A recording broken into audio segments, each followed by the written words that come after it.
ఈరోజు మనం చదువుకున్నటువంటి వాక్య భాగం సొలొమోను రాసినటువంటి ఏం గ్రంథం అన్నాడు ఇక్కడ? సొలొమోను రాసినటువంటి ఈ యొక్క గ్రంథం. మీరు వాక్యం వింటున్నారు, మర్చిపోతున్నారు. వాక్యము మనిషి ఏ రకంగా చెడిపోతాడు, మనిషి ఏ రకంగా బాగుపడతాడు, ఇది తెలుసుకోవాలి మనం. సొలొమోను గురించి చెప్తే మీరు పరిచయం అవుతారు. సొలొమోనుకు 300 మంది భార్యలు, 700 మంది ఉపపత్నులు ఉంచుకున్నాడు వాళ్ళందరినీ. అర్థమైందమ్మా? ఇంతకుముందు విన్నారు ఎప్పుడైనా? మీరు విన్నారు. ఎందుకంటే ఈ విన్నటువంటి వాక్యము ఎప్పుడు కూడా మర్చిపోద్ది. ఇది మహాజ్ఞాని అని ఎందుకు అన్నాడు అంటే ఇవన్నీ అనుభవించాడు. ఏ భార్య ఎట్లా ఉంటుంది, ఏ భార్య ఎట్లా ఉంటుంది అని ఉద్దేశించినటువంటి మాటలు రాశాడు. ఇంకొక వైపు ఏమి రాశాడంటే దేవుని మాటలు ఏ రకంగా ఉంటాయి,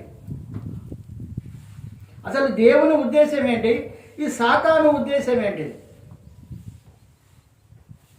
ఈ రకంగా దేవుడు మనకి ప్రతి ఒక్క వాక్యాన్ని దీంట్లో మనందరి కూడా పొందుపరిచాడు. మరి మనం జ్ఞానము కలిగి ఉందామా, జ్ఞానము లేకుండా జీవిస్తామా? జ్ఞానము కలిగి ఉండాలంటే కొన్ని నేర్చుకోవాల్సినటువంటి కొన్ని పాఠాలు దీంట్లో మనకు నేర్పించాడు. మనుషులు ఎందుకు చెడిపోతున్నారు అని అంటే కేవలం ఒక త్రాగుబోతులే చెడిపోతున్నారు, ఒక వ్యభిచారులే చెడిపోతున్నారు, లేకుంటే ఇంకెవరో చెడిపోతున్నారు అని మనం అనుకుంటాం. కానీ మన ఆలోచన ద్వారా కూడా మనం కూడా కొంత చెడిపోతున్నాం. మనం అది ఎవరికి తెలియదు. అందుకే దేవుడు తెలియజేస్తున్నాడు. ఈ మొదటి మాట కనుక మనం చూసుకున్నట్టయితే జ్ఞానము నివాసము కట్టుకొని దానికి 7 స్తంభాలు చెక్కుకొని ఉన్నది జ్ఞానం. జ్ఞానం అంటే మాటలు కాదు.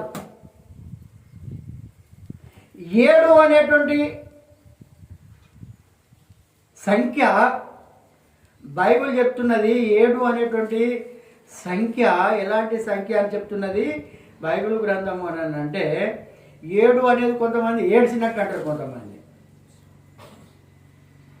7 అనగానే ఇది ఏడ్చిన సంఖ్య, ఇది 7 మాకు అక్కర రాదు, ఇంకోటి కలుపు 8 చేయంటారు కొంతమంది. ఈ 7 అనేటువంటి సంఖ్య ఇది మన జీవితానికి సరిపడేటువంటి సంఖ్య. 7 దినమునకు వారానికి 7 దినాలు ఎట్లాగో 7 సంఖ్య అనేటువంటి దానికి బైబిల్ గ్రంథంలో చాలా ప్రాముఖ్యత ఉన్నది. అందుకే ఇక్కడ చెప్తున్నాడు జ్ఞానము నివాసమును కట్టుకొని దానికి 7 స్తంభాలు చెక్కుకున్నది. అది అయితే ఈ 3వ వచనానికి వచ్చేసరికి ఇక్కడ ఏం చెప్తున్నాడు అని అన్నానంటే తన పని కత్తెల చేత జనులను పిలువనంపించి పట్టణమందలి మెట్టల మీద నిలుస్తారు. చూడండి, కొంతమందిని పోగు చేసుకొని అదే వృత్తితో జీవించేటువంటి వాళ్ళు కూడా లేకపోలేదు. ఎందుకంటే దాన్నే మన దగ్గర రెడ్ లైట్ ఏరియా అంటారు. మీకు తెలియదు, మీకు చదువు రాదు కాబట్టి కొన్ని ఊర్ల పేరు చెప్తే మీకు కొంత మీరు అవగాహన ఉంటే మీరు దాన్ని అర్థం చేసుకోండి. ఎలాంటి సందర్భాన్ని గురించి తెలియజేస్తున్నాడు అంటే అది మెట్టల మీద కూర్చొని, మీకు వంగపాడు అనేటువంటి గ్రామం గురించి తెలుసా అమ్మ? కొంత తెలిసే ఉంటుంది. ఎందుకంటే అక్కడ అంతా చెడిపోయిన వాళ్ళు ఉంటారు అక్కడ. సరే, ఇప్పుడు లేకపోవచ్చు, ఒకప్పుడు ఉండే. అయితే వచ్చిపోయే వారిని పిలిచేటువంటి అలవాటు వాళ్ళకి. చాలా ఊర్లు ఉన్నాయి, ఇంకా ఉన్నాయి, పేర్లు ఎందుకులే కానీ సందర్భం వచ్చింది కాబట్టి చెప్తున్నాను. ఎందుకంటే ఇక్కడ బైబిల్ సందర్భం ఇక్కడ ఏంటిదని అంటే పట్టణ మందలి మెట్టల మీద అది నిలిచి జ్ఞానము లేనివాడా ఎవడు పోతాడు? మంచి బుద్ధి కలివాడు పోతాడు అమ్మ, అంతే కదా. అది ఏమంటున్నది అంటే జ్ఞానం లేనివాడు అరే నిన్నే రానని పిలిచేది అంటుంది. అది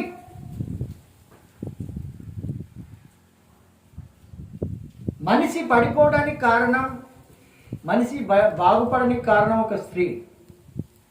స్త్రీ పాత్ర ఎంతో ఉంటుంది. అందరినీ ఆ రకంగా అనుకోనికి కూడా వీలు లేదు. అందుకే ఇక్కడ చెప్తున్నది. అది ఏమంటున్నదంటే రే జ్ఞానం లేనివాడా, ఎంతోమంది ఇప్పుడు ఈ కాలంలో చాలామంది బక్రగాళ్ళు దొరుకుతారా. బక్రగాళ్ళు అంటే ఈరోజు పొద్దాక జులాయిగా తిరిగేసి సాయంత్రం వరకు వాడు బిర్యానీతో తింటాడు, బీరు తాగుతాడు, వాడు మంచిగానే ఉంటాడు, ఏ పరిపాట కూడా చేయడు, మళ్ళీ మనకంటే బాగా తింటాడు వాడు. ఇలాంటి మనుషులు ఉన్నారు లోకంలో. వాళ్ళది కూడా ఒకటేగా. రే జ్ఞానం లేనివాడా ఇక్కడికి రమ్మని ప్రకటించుతున్నది. తెలివి లేని వారితో అది ఇట్లా అంటున్నది. ఏమంటున్నా చూడండి, వచ్చి నేను సిద్ధపరిచిన ఆహారం తిందురా. మంచి కూర చేసిన రాగా, మంచి అన్నం వండినరా, బిర్యానీ వండినా. బయట ఏం తింటావు, హోటల్లో ఏం తింటావు, అక్కడ ఏం తింటావు. నీ ఇంటికి పోతే వెళ్ళిపోయే కారం ఉంటుంది, నీ భార్య పచ్చి పులుసు తోటి పెడుతుంది. ఇక్కడికి రా, నేను మంచి పలావ్ వండినా, లేకుంటే మంచి అది తెచ్చిన.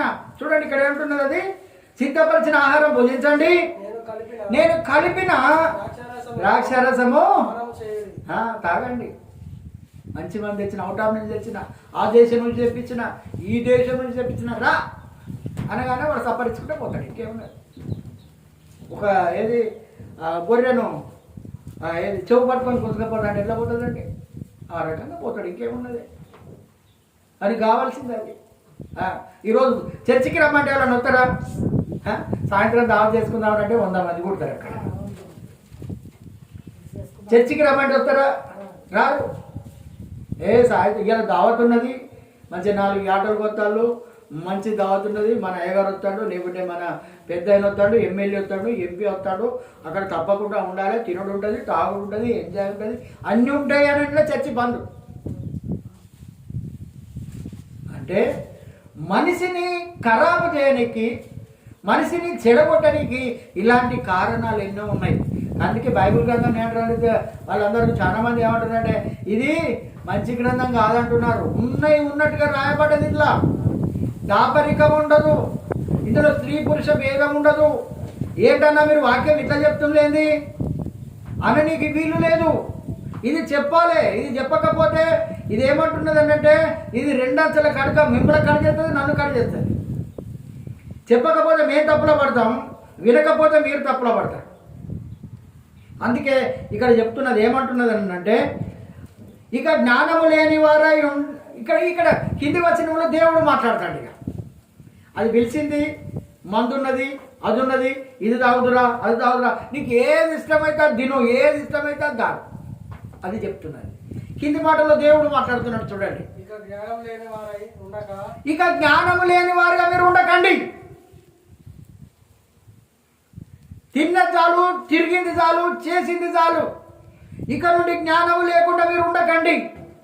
చూడండి, దేవునికి దయ్యానికి, దయ్యమే అనుకుందాం, దయ్యం కాబట్టి ఏంటిదండి అది? ఒక్క తిరిగి ఎంబడబడతారు కొంతమంది. చూడు దేవుడు ఏమంటున్నాడో ఇదే అధ్యాయంలో చూసుకుందాము. 8వ అధ్యాయంలో ఒక మాట చూసుకుందాం. 4వ వచనంలో మాట్లాడుతున్నాడు దేవుడు. మానవులారా నేను మీకే చెప్తున్నాను, నరులకు మీకే నా కంఠస్వరము వినిపిస్తున్నాను.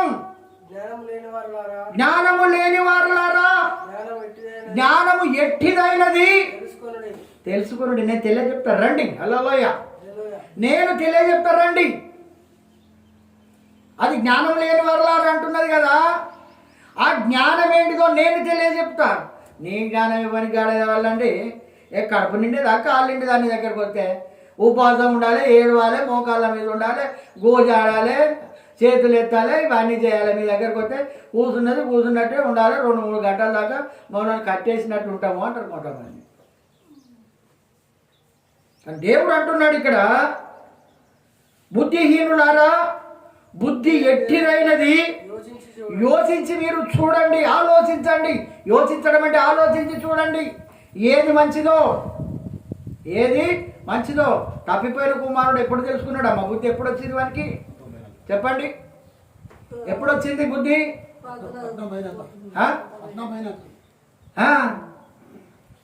పందులు తినే పొట్టు, రాజభోజనం తినేటువంటి వాడు పందులు తినే పొట్టు తిన. అయ్యో నా బతుకు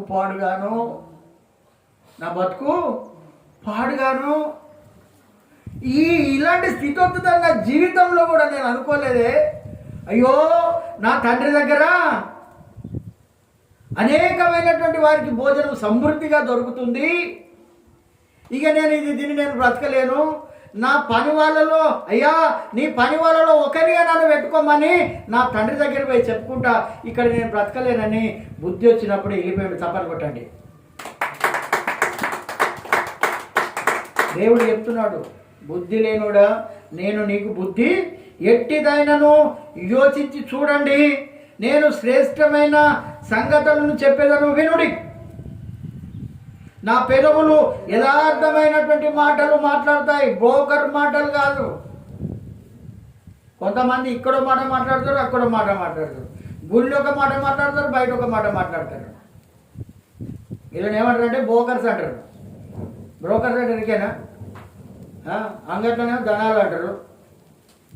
బ్రోకర్ గారు కూడా ఉంటారు మనతో, మన ఊళ్ళో కూడా ఉంటారు. బ్రోకర్ మాట మాట్లాడకు అని కూడా మనం కొంతమందిని అనే ఉంటాం మనం. అందుకే ఇక్కడ చెప్తున్నాడా, నా నోరు సత్యమైనటువంటి మాటలు పలుకుతాయి, నేను సత్యవంతుడను, నేనే సత్యం అంటున్నాడు ఆయన. దుష్టత్వము నా పెదవులకు అసహ్యము, నా నోటి మాటలన్నీ నీతి గలవి, వాటిలో కుటిలత అయినను లేదు. అవన్నీ వివేకికి, తెలివి గలవానికి తేటగాను, తెలివి నొందేటువంటి వారికి యథార్థముగాను ఉన్నది. ఈ మాటలు గిట్ల చెప్తే అంటారు అమ్మ, వానికి రుచి ఉండాలి చెప్తే. వాడు చెప్తాంటేనే వాడు పెదవులను సప్పరించుకుంటే చెప్పగానే వాడు సప్పరిస్తాడు. ఇక పోదాం పారిగా.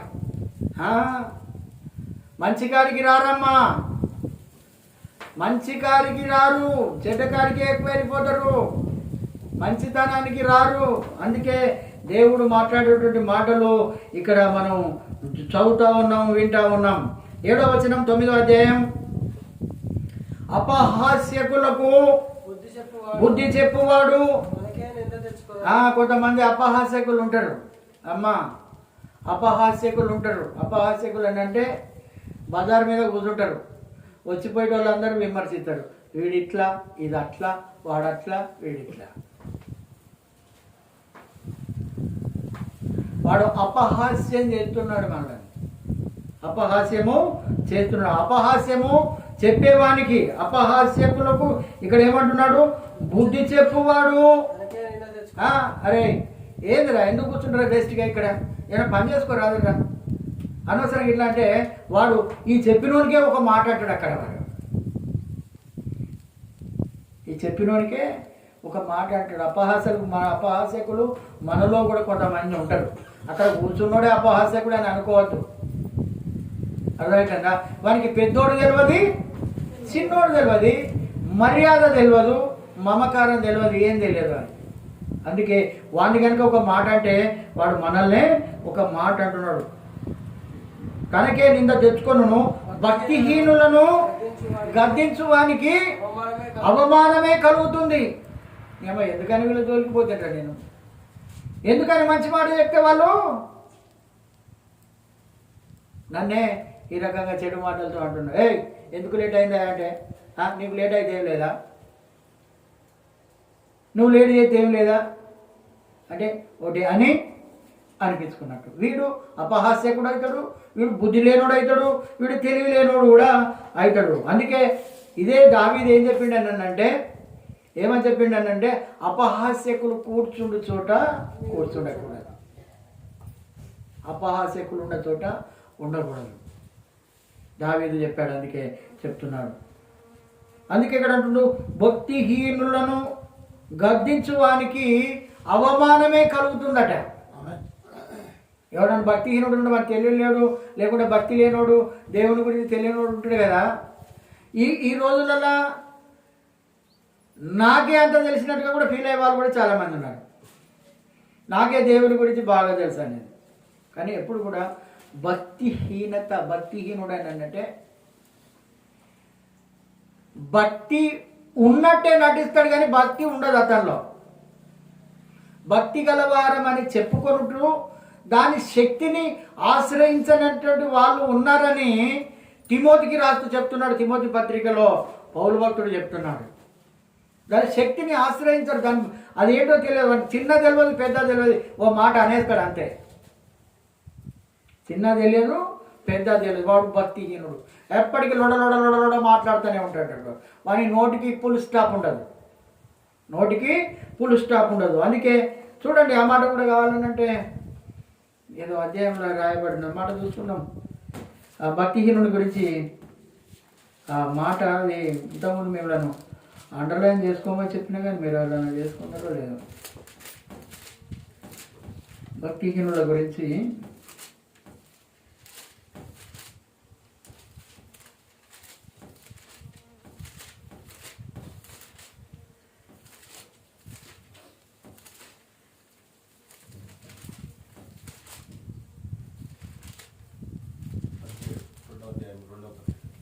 చదువు. అపవిత్రమైన వట్టి మాటలకు విముఖుడమై ఉండుము. అట్టి మాట్లాడు వారు మరి ఎక్కువగా భక్తులు అవుదురు. భక్తిహీనులు అంటే అది అవసరం లేకుండా మాట్లాడతారు కొంతమంది. అది ఏది కడుపులోకి వచ్చేది కాదు, అది ఇంట్లోకి వచ్చేది కూడా కాదు. అవసరము లేనటువంటి మాటలు మాట్లాడేటువంటి వాళ్ళు భక్తిహీనుడు అంటుంది బైబిల్ గ్రంథం. అందుకే ఒక వదరుబోతుగా ఉండకూడదు, మనం కామ్గా ఉండాలి, సైలెంట్గా ఉండాలి. తెలిసినా కానీ మనము మన హృదయంలోనే దాన్ని దాచుకోవాలి. అందుకే చెప్తున్నాడు ఇక్కడ, ఏమంటున్నాడు అని అంటే 8వ వచనంలో, అపహాస్యకుని గద్దింపకుము, గద్దించిన ఎడల వాడు నిన్ను ద్వేషిస్తాడు. పో, నువ్వు కాక చెప్తాను ఏందో, నిన్నగాక మొన్న బైబిల్ పట్టుకొని, నిన్నగాక మొన్న గుడికి పోయి నువ్వు కాక చెప్తానేమో నీతి మాటలు మాకు, మళ్ళీ ఎప్పుడైనా కనపడ్డప్పుడు నీ సంగతి చెప్తామంటారు. మళ్ళీ వాళ్ళు మళ్ళా కనపడ్డప్పుడు చెప్పినప్పుడు మళ్ళీ వానికే దండం పెట్టుకుంటా, వాటికనే అంటారు భయ్, ఏమవుతుంది ఇప్పుడైతే కానీ. మళ్ళా వీళ్ళను నమ్మకూడదు. మనసును కంట్రోల్ చేసుకోవాలి క్రైస్తవుడు, మన మైండ్ను కంట్రోల్ చేసుకోవాలి. మేము వచ్చినప్పుడు ఒక దైవజనుడు ఒక వాక్యం చెప్తాడు, బండికి బ్రేకులు ఉంటాయి, ప్రతిదానికి బ్రేకులు ఉంటాయి, కానీ మైండ్కు బ్రేక్ ఉండదట. మనకు దాన్ని బ్రేక్ చేసుకోవాలి. మనం చంచల మనస్కులు కాకూడదు. అందుకే ఇక్కడ చెప్తున్నాడు, జ్ఞానము గలవాడిని గద్దింపగా వాడు నిన్ను ప్రేమిస్తాడు. జ్ఞానం ఉన్నోడు ప్రేమిస్తాడు. అబ్బో ఏదో మాట అన్నాడు నన్ను అంటే. అందుకే కొంతమంది ఏమంటారంటే, గొడ్డుకో దెబ్బ,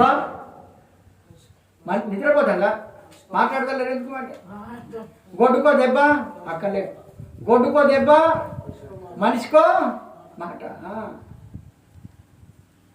జ్ఞానం ఉన్నవాడు. అందుకే ఏమంటున్నాడు అనంటే, పౌలు భక్తుడు చెప్తున్నాడు, గద్దించుము, బుద్ధి చెప్పుము, క్రమపరచు, తప్పేమి లేదు. వాడు మంచోడైతే దాని తప్పును సరిదిద్దుకుంటాడు.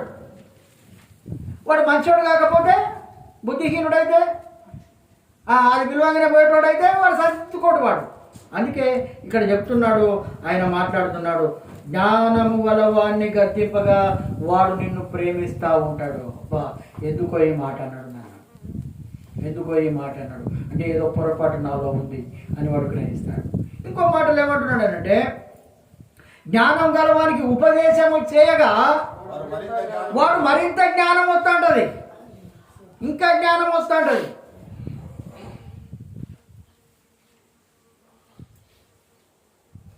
నీతి గలవానికి బోధ చేయగా వాడు జ్ఞానాభివృద్ధి పొందుకుంటాడు. జ్ఞానానికి అభివృద్ధి అనేది ఉంటుంది. జ్ఞానానికి నాకే అంత తెలుసు అని ఎప్పుడు మాట్లాడకూడదు, నాకే అన్ని తెలుసు అని మనం మాట్లాడకూడదు.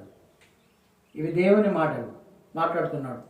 ఇంకో మాట ఏమంటున్నాడంటే, యెహోవా యందు భయభక్తులు కలిగి యుండుటయే, తప్పటి కొట్టండి, యెహోవా యందు భయము భక్తి కలిగి ఉండాలి. భయము లేకపోతే మనం భక్తి చేయలేము. భయము లేకపోతే ఆ రాజ్యంలో పోం మనం. ఏమో పోతావా, ఏమో చూస్తావా, ఈరోజు పోకుంటే ఏంది, ఘాట్కు వస్తేనే లేదా, సెల్లు వస్తేనే లేదా, గాని వస్తేనే లేదా. ఇది భక్తి కాదు. ఇది ఆయన ఎందుకు భయం కాదు. ఇది భయం అంటే సర్దారుగా రావాలి. నేనేమైనా ప్రభువా నిన్నే స్తుతిస్తాను, నాకేమున్నా ప్రభువా నీకు అర్పిస్తాను అన్నట్టు ఉండాలి. ఎందుకంటే మనం ఏమైపోయినా, ఎంత వర్షమైనా రానియండి, ఎన్ని అలజడులన్నా రానియండి, ఎన్ని ఆటుపోట్లన్నా రానియండి, ఎన్ని కష్టాలన్నా రానియండి, అందుకే అంటున్నాడు, ఆయన యందు నువ్వు కనుక భయభక్తులు కలిగి ఉంటే.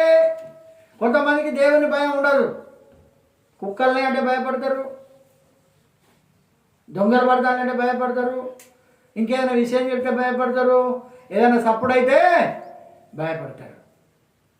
కానీ అందుకే దేవుని యందు భయభక్తులు కలిగి ఉండుటయే జ్ఞానానికి మూలము. నీకు జ్ఞానం ఉన్నది అని అంటే నువ్వు దేవునికి భయపడుతున్నావు.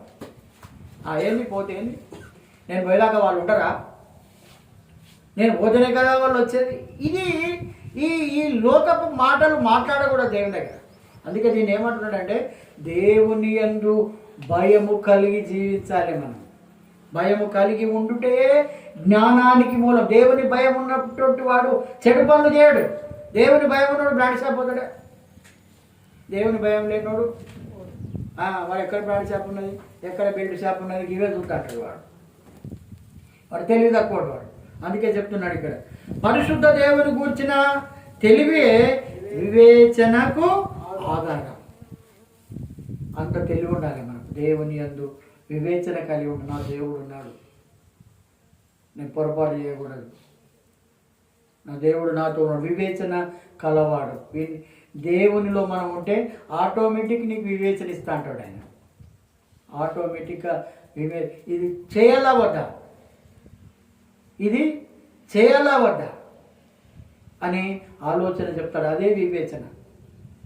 అందుకే చెప్తున్నాడు ఇక్కడ 11వ వచనంలో అంటున్నాడు,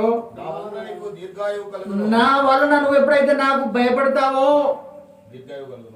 నీకు దీర్ఘాయువు కలుగుతుంది, నువ్వు ఎక్కువ సంవత్సరాలు బ్రతికి ఉంటావు.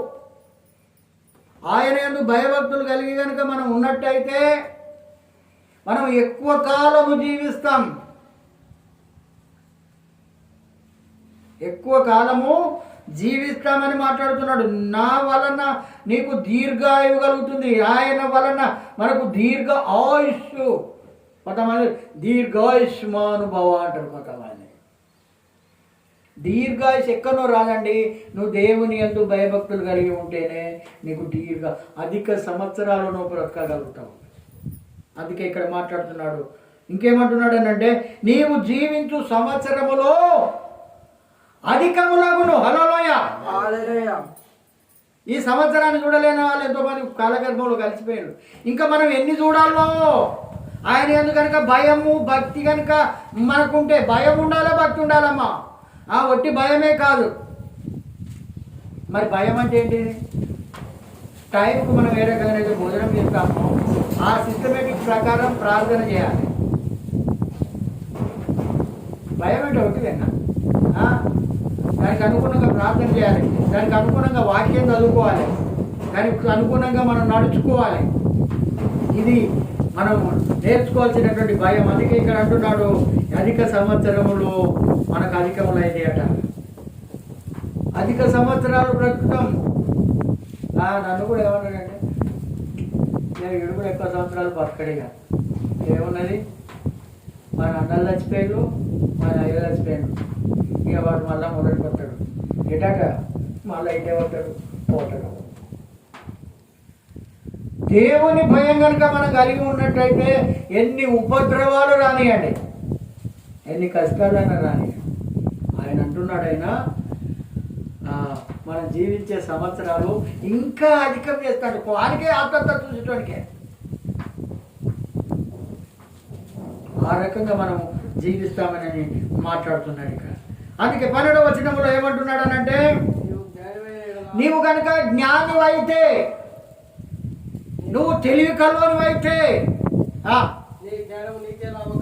నీ జ్ఞానము నీకే లాభం. హల్లెలూయా. చర్చికి పోతే ఏం లాభం? వాళ్ళు ఇస్తారు ఇస్తారు కాదు లేకుండా మీరు ఎందుకు పోతారు? ఇంత పని ఇడిచిపెట్టిపోతారా? లాభం లేని ఇంత మంచి పెళ్లి ఇడిచిపెట్టిపోతారా? ఇంత మంచి భోజనాలు ఇడిచిపెట్టిపోతారా? అందుకే నీ జ్ఞానం కనుక నీకున్నట్టయితే, నీవు జ్ఞాని అయిన ఎడల నీ జ్ఞానము నీకే లాభం. చెడు మార్గంలో నడవనీయదు, పాప మార్గంలో నడవనీయదు, చెడు ఆలోచనలు రావు, చెడు చూపు మనం చూడం. ఒకవేళ వచ్చినా కట్ చేస్తా అంటాం వాటిని. చెయ్యి ఇలాంటి ఆలోచనలు వస్తాను ఏంటి అని. అందుకేనండి దేవుడు బట్టిగానే చెప్పలే, నరుడు ఒంటరిగా ఉండడము మంచిది కాదన్నాడు. ఎందుకు? ఒంటరిగా ఉంటే అన్ని ఆలోచనలే వస్తాయి. అందుకే ఇక్కడ చెప్తున్నా, నువ్వు జ్ఞానివైన ఎడల నీకే లాభకరం, నీకే లాభం, మనకే లాభం. భక్తి చేస్తున్నామంటే, ఆయన జ్ఞానంతో మనం జీవిస్తున్నామనంటే మనకే లాభం, నష్టం కాదు. లాభం కావాలా నష్టమా? మనకు లాభమే కావాలి. మనిషి లాభమే కోరుకుంటాడు, నష్టం ఎప్పుడూ కోరుకోడు. అది చేస్తే ఏం లాభం? ఈ వ్యాపారం చేస్తే ఏం లాభం అవుతుంది? ఆ ఉద్యోగం చేస్తే ఏమవుతుంది? ఈ బిజినెస్ చేస్తే ఏమవుతుంది? ఈ వ్యవసాయం చేస్తే ఏమవుతుంది? ఆ పంట వేస్తే ఏమవుతుంది? ఈ పంట వేస్తే ఏమన్నా వస్తుంది? ఏమన్నా అడిగినవా? ఏమైనా చేసినవా అని అడుగుతుంటాం 4 విధాలుగా. అందుకే ఆయన అంటున్నాడు, నీ జ్ఞానము నీకే లాభకరం, నీకే లాభం. దేవుడు చెప్తున్నాడు ఈ మాట. నీవు అపహసించిన ఎడల, ఆ జ్ఞానాన్ని కనుక నువ్వు అపహసించి నువ్వు బయటికి వెళ్ళిపోయిన ఎడల దానిని నీవే భరించుకోవాలి. ఆ కట్టం తెప్పంగినోడిని ఏం చేయాలట? ప్రమిళక్క ఏంది, ఎక్కడుంటున్నావు? చెప్పంగినోడిని ఏం చేయాలట? మోటు భాష ఎరికే కదా మనకు. దేవుడు కూడా చెప్తాడు, నువ్వు వినకపోతే నేనేం చేస్తా, నువ్వు వినకపోతే నేనేం చేస్తానండి. బలవంతాన ఏది అవి కట్టేసి గొంతుతో కట్టేస్తాడు ఆయన, కట్టేయడు. నువ్వు నీ దగ్గరనే ఉంటుంది అది. నీకు లాభమైనా నీతోటే, నష్టమైనా నీతోటే. ఇంకేం చేద్దాం మరి? అందుకే ఇక్కడ అంటున్నాడు, నీకే నీవే భరించవలెను. బుద్ధిహీనత అనేది, తెలివి తక్కువతనం అనేది బొబ్బలు పెడుతుందండి, బొబ్బలు పెడుతుంది. ఇప్పుడు తెలియక పొయ్యి మీద నాకు గిన్నెని ఇట్లా పట్టుకున్నావు, ఏమవుతుందమ్మా?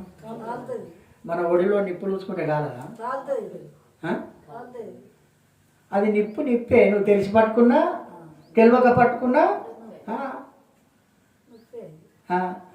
నేను ఒక్కసారే తాగినా మళ్ళీ ఎప్పుడు తాగా అని కొంతమంది. నేను ఎర్రమందు తాగా, నేను తెల్లమందే తాగుతా.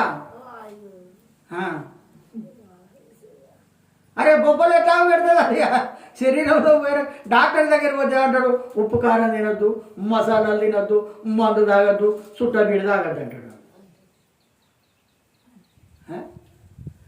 ఇప్పుడు డాక్టర్ చెప్పిన మాట వింటావా? నువ్వు దేవుడు చెప్పిన మాట వింటావా? బొబ్బలు పెడుతుంది. వట్టిగానే కాదు, సిగరెట్ తాగటోని డబ్బా మీద కూడా సిగరెట్ ఇంజూరియస్ టు హెల్త్ అని రాసి పెట్టుంటుంది అక్కడ. టొబాకో అంటే తంబాకు సేవించేటువంటి వానికి కూడా ఇన్సూరియస్ టు హెల్త్ అని ఉంటుంది.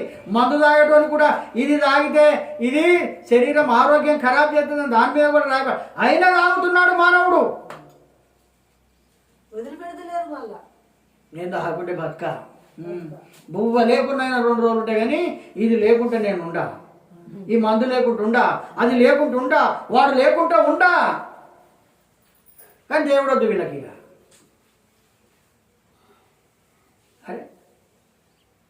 మంచిదేదో చెడ్డేదో నువ్వు పరీక్ష చేసుకో అంటుండు ఆయనే, అంతేనా కదా. కానీ మనం ఏం చెప్తున్నాం అని అంటే ఇక్కడ అంటున్నాడు బుద్ధిహీనత అంటే తెలివి తక్కువతనం. అందుకే జ్ఞానము లేనివాడా అని అది వెళ్తాను నేను. జ్ఞానం లేనివాడే తెలివి తక్కువడా అని పిలుస్తుంది. ఇక దేవుడు కూడా అంటున్నాడు ఇక్కడ బుద్ధిహీనత అనేదట బొబ్బలు పెడుతుందట. బొబ్బలు కాకి ఏమైతే బొబ్బలు రావా, మన శరీరంలో లోపల కూడా అట్లే అవుతుంటుంది. అందుకే చెప్తున్నాడు ఇక్కడ బొబ్బలు పెట్టున్నది అది కాముకురాలు, దానికి తెలివి లేదు, దానికి కావాలి డబ్బు. నీ కుప్ప పాడైపోతుంది, నీ ఇల్లు గుళ్ళైపోతుంది, నీ ఒళ్ళు గుళ్ళైపోతుంది. దాన్ని ఆశ్రయించినటువంటి వాళ్ళు ఏమైపోతారట. పోయినసారి మనం చూసుకున్నాం ఈ వాక్యం. చూడండి 7వ అధ్యాయం 27వ వచనం చదవండి. అది ఎక్కడ తీసుకుపోతుందంటే పాతాళం. పాతాళము అగ్నిగుండము అది ఉండేది కొందరి కోసం, 2 దారులు, ఏ దారి కావాలో మానవా, 2 దారులు, ఏ దారి కావాలో మానవా. ఒకటి పరలోకం మరొకటి పాతాళం, ఒకటి పరలోకం మరొకటి పాతాళం. పరలోకం కావాలో పాతాళం కావాలో తెలుసుకో మానవా, తెలుసుకో మానవా. మనల్నే తెలుసుకోమంటున్నాడు ఆయన. నువ్వు చెడిపోయిపోతావా, నువ్వు బాగుపడతావా, అది నీ చేతిలోనే ఉన్నదిరా. నీ జీవితము, నీ బ్రతుకు నీ చేతిలోనే ఉన్నది. అందుకే అంటున్నాడు ఇక్కడ దాని ఇల్లు పాతాళములకు పోవు మార్గం అటే అటే.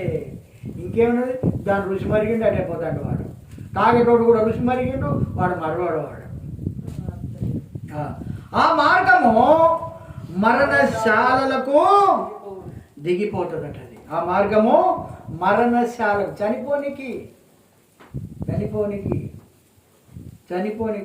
బాగా తాగేటువంటి చెప్పలు వార్తలు చూసిందా తెలుసా? వీని అయిపోయింది, వీని పని అయిపోయిందంట. మనమే వీని పని అయిపోయింది. బాగా తాగితే ఏమైపోతుంది, లోపల లివర్ ఖరాబ్ అయ్యి, లివర్ మీద దాడి జరిగిందా ముఖం మీద చూపెడుతుంది. అది ముఖం మీద చూపెడుతుంది. ముఖం అంతా ఉబ్బి నల్లగట్టబడి కథం. స్పర్శ అనేది ఇట్లా ముట్టుకుంటే కూడా, మంచి ముట్టుకుంటే కూడా వానికి స్పర్శ అనేది ఏర్పడదు. అట్లా ఉంటుంది అన్నట్టు. అందుకే పరిశుద్ధాత్మ దేవుడు ఇక్కడ మనకు తెలియజేస్తున్నాడు. అది కాముకురాలు, దానికి ఏమి తెలియదు, దానికి తెలివి లేదు. అది ఖరాబ్ అవడమే కాదు, మనుషులను పాడు చేస్తుంది. మందు మనుషులను పాడు చేస్తుంది, కుటుంబాలను పాడు చేస్తుంది, జీవితాలను పాడు చేస్తుంది. సొలొమోను గురించి ఒకరోజు చెప్పుకుందాం మనం. ప్రసంగి 2వ అధ్యాయం ఉంటుంది. ఆహా, ఏమో బృహత్తరమైన కార్యాలు చేసిండు అనుకుంటాను మనోడు. అబ్బో, చాలా పనులు చేసిండు. కానీ చివరి దగ్గరికి ఏమంటాడంటే యేసయ్యే జ్ఞానం అన్నాడు ఆయన. హల్లెలూయా. దేవుడికి ఉన్నటువంటి జ్ఞానం ఏది కూడా లేదు అని చెప్పేసి తీర్పిచ్చేసిండు. ఎంతమంది ఏ తప్పుడు పనులు చేసినా, ఏ మంచి పని చేసినా భూమి మీద మంచిది ఏది లేదన్నాడు. దేవుని మాటే మంచిది అన్నాడు లాస్ట్కైనా. అందుకే ఇక్కడ చెప్తున్నాడు అది కాముకురాలు, దానికి ఏమీ తెలియలేదు. చూడండి, స్త్రీలకు కూడా ఇంకొక పేరు రాయబడుతుంది, కాముకురాలు.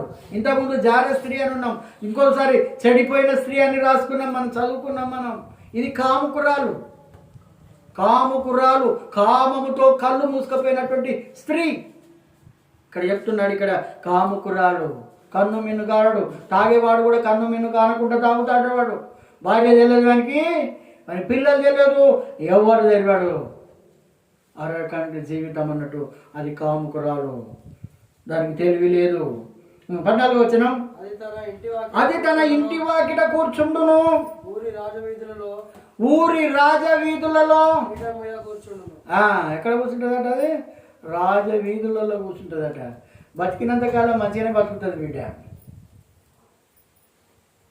తర్వాత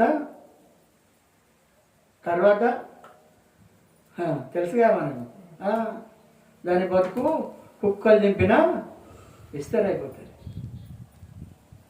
అంతే చెప్తున్నాడు ఇక్కడ. ఏమంటున్నాడు? దాని ఇంటి వాకిట కూర్చుంటును. ఇంటి వాకిట కూర్చుంటుంది. ఒంటరిగా కూర్చున్నాడు. ఆడదాన్ని నమ్మదు, మొగోని నమ్మదు. నేను చెప్తాను, నేను హల్లెలూయా, నేను కూడా చెప్తాను. నేను కూడా ఒంటరిగా ఉంటే నేను కూడా, ఎవరైనా అంతేనండి మానవులు. దేవుడు వట్టిగానే చెప్పలేదు ఇక్కడ. అందుకే చెప్తున్నాడు, ఇంటి వాకిట కూర్చుంటును, ఊరి రాజవీధులలో పీట మీద కూర్చుంటుంది. డబ్బు ఉన్నప్పుడు పీట మీద కూర్చుంటుంది, ఇంకెక్కడైనా కూర్చుంటుంది. అది అందం ఉన్నప్పుడు ఎక్కడైనా కూర్చుంటుంది, అవసరం ఉన్నప్పుడు ఎక్కడైనా కూర్చుంటుంది. మానవుడు కూడా అంతే. అందినంత కాడికి. తప్పిపోయిన కుమారుడు ఏం చేసిండు? డబ్బు సంచి భుజానికి వేసుకున్నాడు. డబ్బు 4 రోజులు ఇష్టానుసారంగా అతడు ఏం చేసిండటంటే దుర్వ్యాపారం చేశాడట. మంచి వ్యాపారం కాదు దుర్వ్యాపారం అంటే, చెడ్డ వ్యాపారం చేశాడు. చెడ్డ వ్యాపారం ఇలాంటి వాళ్ళని, చెడ్డ వ్యాపారం. ఇది దేవునికి పనికిరానటువంటి క్రియ. ఈరోజు అమెరికా దేశం కాలిపోతుంది, తెలుసా అని చెప్పి మీకు. అమెరికా దేశం కాలిపోతుంది. అది చెడిపోయినటువంటి ఏరియా, అది రెడ్ లైట్ ఏరియా. మహాధనవంతులు ఉంటారు, కానీ అన్ని తప్పుడు పనులే జరుగుతాయి అక్కడ. తన భర్త ఇంటికి పోగానే ఇంటి ముందట ఎవరివో చెప్పులు ఉంటాయి. వాటిని చూసి వాడు బయటికి వెళ్ళిపోతాడు, వాడు ఇంకో వాళ్ళ ఇంటికి పోతాడు. వాడు ఎంత పాపం చూడండి. తాగేవాళ్ళు, జూదమాడేవారు, చెడిపోయినటువంటి వాళ్ళు. ఆ ఏరియా అంతా చెడిపోయింది, నాశనం అయిపోయింది అని అంటున్నారు ఈ కాలంలో. అది దేవుని ఉగ్రత. ఎన్ని ఫైర్ ఇంజన్లు వచ్చినా దాన్ని ఆర్పలేకపోతున్నారు. దేవుని ఉగ్రత ఎవరి ధైర్యం కూడా కాదు, దమ్ము కూడా సరిపోదు. దేవుడు తలుచుకుంటే పతనం అయిపోవాల్సిందే.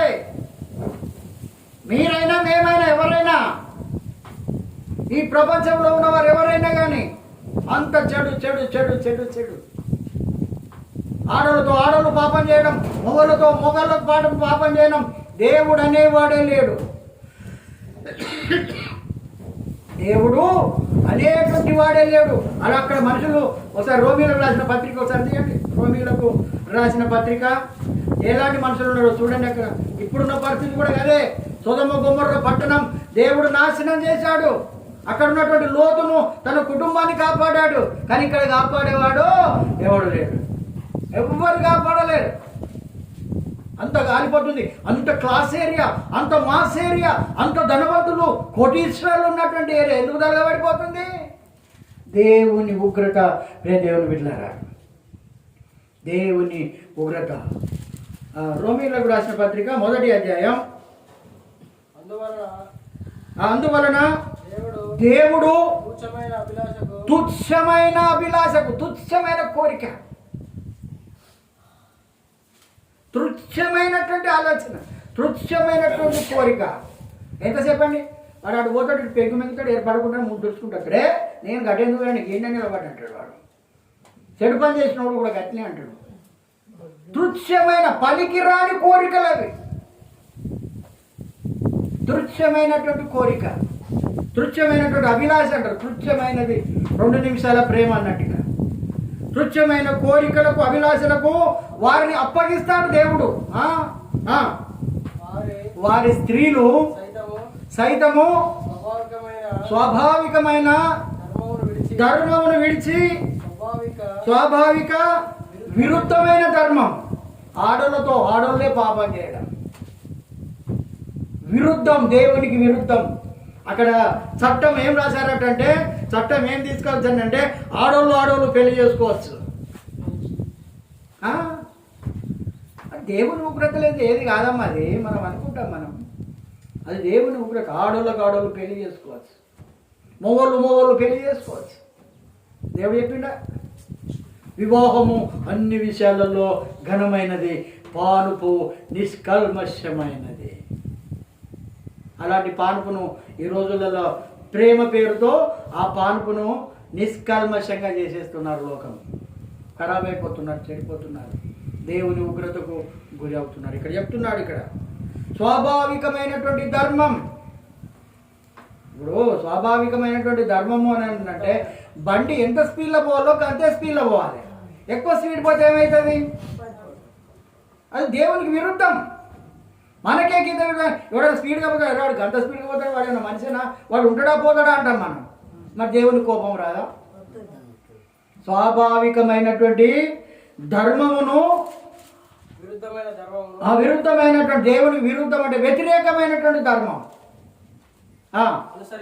అనుసరిస్తున్నారట. వాళ్ళు అనుసరిస్తున్నారు. అక్కడ అనుసరించిరి కాదు, అనుసరిస్తున్నారు, ఫాలో అవుతున్నారు. దేవుడు ఎక్కడున్నాడండి?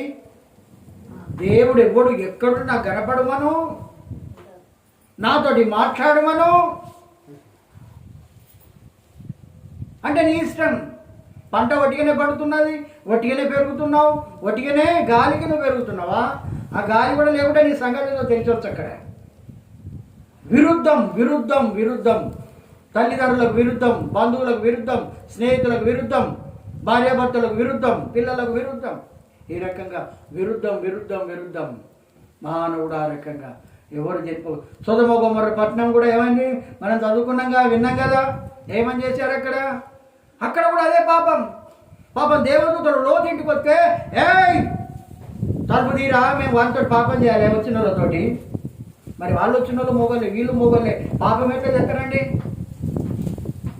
వాళ్ళు ఏం చేసిండు? వాళ్ళకి కనుమొగ్గు కలగా చేసిండు. అంత తడువులు ఆడిన తెల్లారి వరకు ఎవరి ముఖముఖనికి కనపడకుండా చేసేసిండు దేవుడు. ఏ రోజు నువ్వు బయటకెళ్ళు, ఈ దేశాన్ని మేము నాశనం చేసిపోతాం, బయటికి వెళ్ళిపో, మేము నాశనం చేయడానికి వచ్చిన, బయటికి రండి. అది చేయబడి గుంపుకొస్తే బయటికి వెళ్ళాడు ఆ మహానుభావుడు. ఆయన కూడా అంటాడు, అయ్యా ఇంత పాతకం మా దగ్గర కట్టుకోకండి, కాకపోతే పెళ్లికి ఎదిగిన 2 బిడ్డలు ఉన్నారు నాకు, వాళ్ళని తీసుకుపోయి మీరు ఏమైనా చేయండి, కానీ వీళ్ళని వదిలిపెట్టని అంటున్నాడు. అంటే ఎంత పాపం ఉండదో చూడండి. అక్కడ పాపం వలన వచ్చు జీవితము మరణం. అందుకే ఇక్కడ చెప్తున్నాడు. ఇక్కడ అలాంటి జీవితాలు జీవిస్తున్నారు. చూడండి 27వ వచనంలో ఏమంటున్నాడంటే, అటువలే పురుషులు కూడా స్త్రీ యొక్క స్వభావమైన ధర్మమును విడిచిపెట్టి పురుషులు అవాంఛనీయమైన చేస్తూ తమ తప్పిదములకు తగిన ప్రతిఫలమును పొందుతూ ఒకరి ఎడల ఒకరు కామ తప్తులైరి అని ఉన్నది బైబిల్. ఎంత చెడిపోయింది చూడండి. దేవుని భయం లేదు. దేవుని భయం ఆడోళ్ళకు లేదు, మొగలకు. ఎంజాయ్ చేయాలి, తినాలి, తాగాలి, ఎంజాయ్ చేయాలి. అదొక దాహం వరకు, అదొక దాహం. అందుకే లాస్ ఏంజల్స్ అనేటువంటి పట్టణం కొన్ని జిల్లాలే నాశనం అయిపోతున్నాయి. రక్షించే నాథుడు లేడు, కాపాడేవాడు లేడు. ఎన్ని వైరింగ్లు వచ్చినా ఏరోప్లేన్లతో కూడా నీళ్లు తెచ్చిపోతారు, ఏమైతే లేదా? తలాంతలేదు. దేవుని ఉగ్రత అట్లుంటుంది. దేవుడు కనుక కోపం వచ్చిందనుకో, నువ్వు ఎన్ని కుతంత్రాలు చేసినా, నువ్వు ఎన్ని ప్రయత్నాలు చేసినా నీ ఉంచి కాదు, అంతే. మనం ఆలోచించుకోవాలి, ప్రభువా నాలో ఏమైనా తప్పిదం ఉన్నదో, ఏమైనా పొరపాటు ఉన్నదో క్షమించు ప్రభువా, ఎందుకు నన్ను ఉగ్రత పాలు, ఎందుకు సాతాను గానికి అప్పగించినావు? మళ్ళీ మీదకెళ్ళి మన ఇంకో రకమైన ప్రార్థన. నేను నీ భక్తునే కదా, నేను నీ భక్తురాలనే కదా, నాకెందుకు ఈ రోగం? నువ్వు ఏ రకంగా చెప్తున్నావో అందుకే ఆయన చూపిస్తున్నాడు ఇక్కడ. అది తలగబడిపోతున్నదంటే మామూలు విషయం కాదండి. మీకు ఒకటి చెప్పాలా, ఒక ఆయన ప్రార్థన చేసుకుంటున్నాడట, ఇది రియల్. ఇది ప్రార్థన చేసుకుంటుంటే చుట్టూ కాలిపోయిందట, కానీ ఆయన ఇల్లు కాలిపోలేదు. సపరేట్ కొట్టండి. దేవుణ్ణి ప్రేమించేటువంటి వాళ్ళు ఉండాలి. మనుషుల ప్రేమ కాదండి, దేవుని ప్రేమించాలి మనం. నా బంగారమే, నా కొడుకే, నా మనవరాలే, నా మనవడే, నా బిడ్డే, నా కూడలే, నా ఇవన్నీ అంటే మనం బంగారాలు ఎండీలతో పోల్చుకుంటాం, అన్నీ పెంచుకుంటాం. కానీ ఒక రోజు నిన్ను షాట్ కొట్టినాక తెలుస్తుంది వాళ్ళందరి సంగతి ఎట్టున్నది అన్న సంగతి. అందుకే ఆయన తెలియజేస్తున్నాడు ఇక్కడ. ఆ రకంగా జీవిస్తున్నారు మానవులు, చెడు జీవితాన్ని జీవిస్తున్నారు, కాని నడకలు నడుస్తున్నారు, చెప్పితే వినడం లేదు, ఇష్టానుసారమైన మార్గాలలో వెళ్ళిపోతున్నారు. ఎవరు భయపడతానులేండి దేవునికి. అందుకే మాట్లాడుతున్నాడు. చూడండి ఈ చివరికి వచ్చేసిన మనం ఇంకా 2 మాటలు ఉన్నాయి. 15వ వచనం, అది దారిని పోవు వారిని చూసి తన త్రోవను చక్కగా వెళ్ళు వారిని చూసి కొద్దిగా మంచిగా పోతా అంటే ఏది అడు చూడకుండా పోవాలి ఇలా. నీ అమ్మ ఎప్పుడు చూసినా ఎవరితో పిలుతాడు, ఎవడో పిలుతాడు అని ఆడు పోద్దని వాడు పోయినా కానీ అది ఏం చేస్తాను అంటే అరే ఎవరు పిచ్చోడా నేను వెళ్తానా రారా గడిపోతానా ఏంది. బ్రాండ్ షాపులు కూడా వెళ్తాయమ్మా, మీరు వేరే రకంగా అనుకోకండి. బ్రాండ్ షాపులో పిలిచేటోళ్ళు బ్రాండ్ షాపు పిలిచేటోళ్ళు వేరే ఉండరు, బ్రాండ్ షాపుల దగ్గర పోయేటోళ్ళు కూడా వేరే ఉండరు. చెప్తున్నా ఇక్కడ అది పిలుస్తుంది. జ్ఞానం లేనివాడా ఇక్కడికి రా. దేవుడు తెలియదు కూడా ఇటురా, ఊరికే వరించుకుంటాను రా. అలా భాష అది. వారిని పిలుచును, అది తెలివి లేని ఒకడు వచ్చుడ చూసి నీళ్లు తీసి దొంగతనం చేసినటువంటి నీళ్లు తీసి తీపి చాటున తీసినటువంటి నీళ్లు తీపి. అంతేనా? కొంతమంది మీకు తెలిసి చెప్పాలని, ఎందుకంటే అది చేసిన కూరే రుచి ఉంటుందా నేను చేసింది ఉండదా అనడంలో విన్నారా ఎప్పుడన్నా? అలాంటి దొంగతనం చేసినవి టేస్ట్ ఉంటాయి, మంచితనంగా చేసినవి ఉండయి. ఇంట్లో ఎంత మంచిగా చేసినా టేస్ట్ ఉండదు. బయటిదే పొరిగింటి పుల్ల కూర రుచి ఉంటుంది. అది కాదు తీపి ఉంటుంది అంటే బైబిలే చెప్తాను. వీళ్ళు ఏదో కట్టుకథలుగా మనకు అర్థం కావాలని ఆ భాష చెప్పింది, కానీ ఇది ఆల్రెడీ బైబిల్ ఎప్పుడో చెప్పింది. చాటున తిన భోజనము రుచి అని చెప్తే వస్తాడు దాచుకోదు కొంగంటం పెట్టుకో గిడి తిరిగి ఇంట్లో ఎవడు వస్తాడు. చాటున తిన భోజనము రుచి అని చెప్పను. చాటుగా తినాలి కదా. దొంగతనం చేసుకోడు సాటుగా చేస్తాడా నీట్గా చేస్తాడా? తప్పుడు పని చేసినాడు సాటుగా చేస్తాడా నీట్గా చేస్తాడా? తాగేటోడు సాటుగా తాగుతాడా నీట్గా తాగుతాడా? ఇవన్నీ బైబిల్లో రాయబడి పెట్టిండు ఆయన. మహాజ్ఞాని ఆయన, మహాజ్ఞాని ఆయన. అందుకే ఇక్కడ అంటున్నాడు ఇక్కడ తినిన భోజనం రుచి అని చెప్పును. అయితే అచ్చట ప్రేతలు ఉన్నారని, అక్కడ దయ్యాలు ఉన్నాయని, ఈ దుర్మార్గ పనులు ఉన్నాయని దాని ఇంటికి వెళ్ళువారు పాతాళ కూపంలో ఎవరు అటే ఇరకపోయింది అటే పోయింది అంటారు. కొంతమంది వాడు ఎక్కడ పోయిండో తెలియదు, ఏం చేసిండో తెలియదు, ఏమైపోయిండో. కొంతమంది జీవితాలు అట్లా ఉంటాయి, కొంతమంది జీవితాలు ఆ రకంగా ఉంటాయి. నాశన కూపంలోనికి పోవద్దని దేవుడు చెప్తా ఉంటాడు. అందుకే ఇక్కడ అంటున్నాడు, వెళ్ళువారు పాతాళ కూపంలో ఉన్నారని వారికి ఎంత మాత్రమునో తెలియలేదు. అయ్యో నేను తెలిస్తే ఇక్కడికి ఎందుకు వద్దున్నాయో స్వామి, ఏదో పొరపాటు జరిగింది, ఏదో అయిపోయింది, ఇక నా బతికిందే, నా జీవితంగా ఇంతే అంటారు లాస్ట్ వచ్చారు.